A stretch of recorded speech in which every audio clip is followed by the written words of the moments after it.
Well, I told you last week that I would make a statement about the Hamas situation in Israel. It's very complex, and I didn't want to rush into it and have to, go back and sort of clean up something I said. So I prayed about it for days and days, about 6 days before I released anything. It's on Facebook now, and it's also in your Sunburst. And also, you're going to hear some wise words in the homily later about it. So today, I want to lift up another troubled part in the world. And there's a few to choose from. There's still problems in Ukraine. There are problems here. But what I want to remind us again today about is Uganda's anti-gay law that was recently passed and is now in full effect. It's one of the harshest laws of its kind in the world. Uganda has banned what they are calling aggravated homosexuality. Now, they probably don't mean by that what I would mean by that.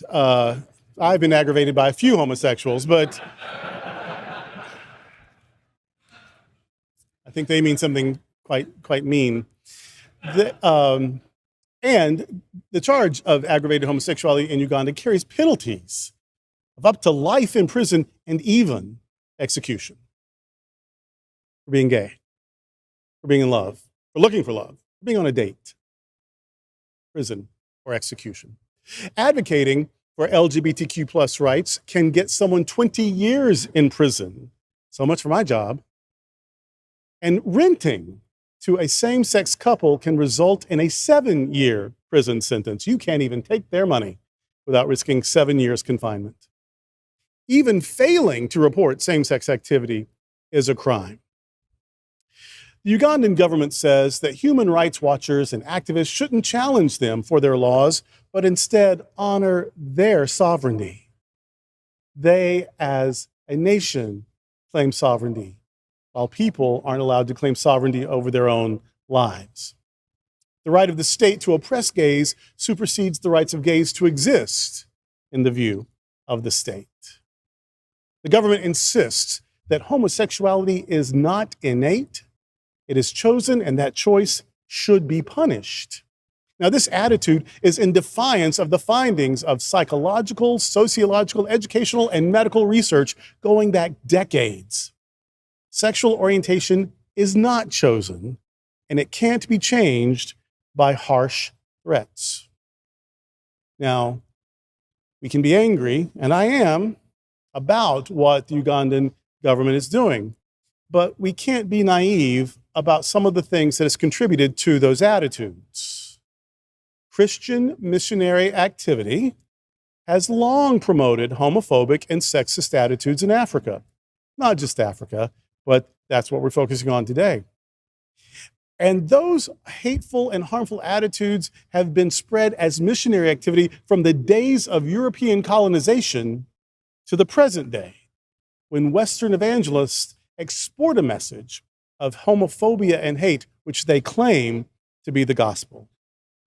If the gospel is costing people's lives, is it good news? Is it good news to say you can't be who you are, you can't tell the truth about who you are, you can't love who you love? Because if you do, you might die. That's not good news. That's not even sane news. That's not anything I'd want any part of. So, what can we do?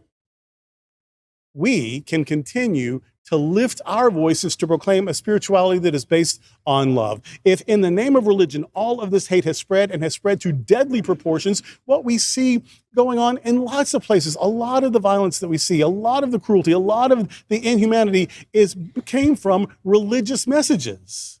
Religions, all of which are supposed to be about love and peace, somehow become tools of hate, especially in government hands.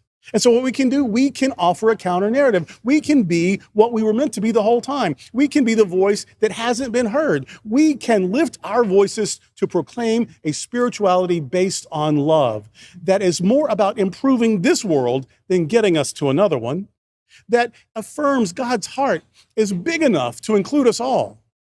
Such a spiritual outlook would never criminalize people for merely existing. As we declare weekly and did just moments ago, our God is love. Kindness is our worship. Compassion is our prayer. The sacred value of all people is our creed. And healing the hurts caused by hatred is our mission.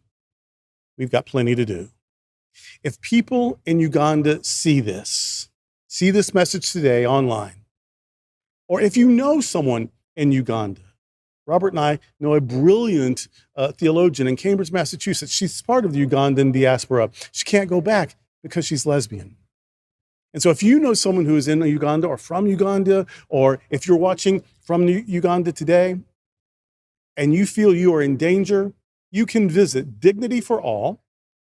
That's dignityLGBTI.org. And they may be able to help you. That's what they exist for. You can also visit rainbowrailroad.org. There's a group in Uganda called Sexual Minorities Uganda, also known as SMUG. I love that. Even when our lives are in peril, we're going to be us. Girl, call us SMUG. I love that. I love that. Well, it's another helpful organization. And as a human rights campaign partner, HRC endorses donations to SMUG at smuginternational.org. Let us continue to hold the high watch. And may God bless our every effort to bring hope and healing to a hurting world. Amen.